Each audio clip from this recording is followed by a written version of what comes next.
नमस्कार। रामायण में लंका विजय और महाभारत में कुरुक्षेत्र का युद्ध त्रेता और द्वापर युग के कालखंडों के दो ऐसे खंड हैं जिन्हें हम धर्म की अधर्म पर जीत के नाम से जानते हैं। दोनों ही युगों में, दोनों ही युद्धों में दो ऐसे योद्धा और पराक्रमी पैदा हुए जिन्होंने अधर्म का साथ दिया, धर्म के विरुद्ध युद्ध लड़ा, लेकिन दोनों के जीवन से दी हुई शिक्षा आज भी उतनी सार्थक है जितनी सदियों पहले थी।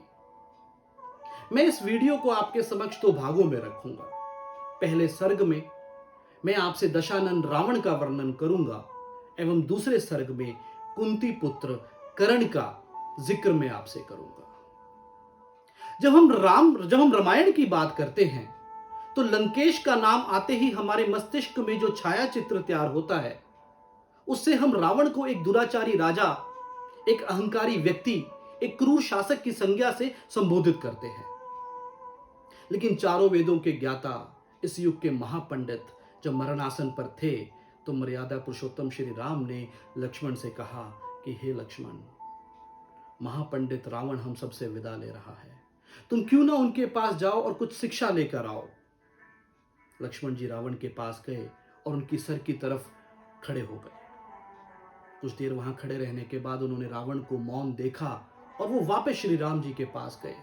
श्री राम जी ने बड़ी विनम्रता से लक्ष्मण जी को समझाया कि हे लक्ष्मण, हमें जब किसी महापुरुष, किसी ज्ञानी से कोई ज्ञान अर्जित करना हो तो हमें उनके सर की तरफ नहीं, उनके चरणों की तरफ खड़ा रहना चाहिए।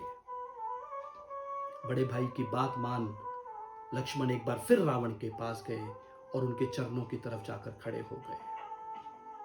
रावण ने अंतिम श्वास लेते हुए लक्ष्मण से 3 बातें कही। पहली, शुभ कार्य जितना जल्दी हो कर देना चाहिए और अशुभ कार्य जितना टाल सको टाल देना चाहिए। दूसरी, शत्रु को कभी भी कमजोर एवं छोटा नहीं समझना चाहिए। तीसरी बात, अपने जीवन का कोई भी रहस्य, अपने जीवन का कोई भी राज हमें किसी से साझा नहीं करना चाहिए। और ये बातें कहकर रावण ने हम सबसे विदा ली। और अगर अब मैं ये कहूं कि रावण का जीवन हमें संयम, संकल्प और मर्यादा का पाठ पढ़ाता है तो आप लोगों को कुछ आश्चर्य हो सकता है, लेकिन मुझे इसमें बिल्कुल भी शंका नहीं है। आज के इस कलयुग में अगर हम रावण भी हो जाएं वही बहुत है। रावण में अहंकार था तो पश्चाताप भी था, रावण में वासना थी तो संयम भी था, रावण में सीता के अपहरण की ताकत थी तो बिना सहमति पराई स्त्री को स्पर्श ना करने का संकल्प भी था। सीता जीवित मिली ये राम की ताकत थी, लेकिन सीता पवित्र मिली ये रावण की मर्यादा थी। सोचिए और विचार कीजिए। धन्यवाद।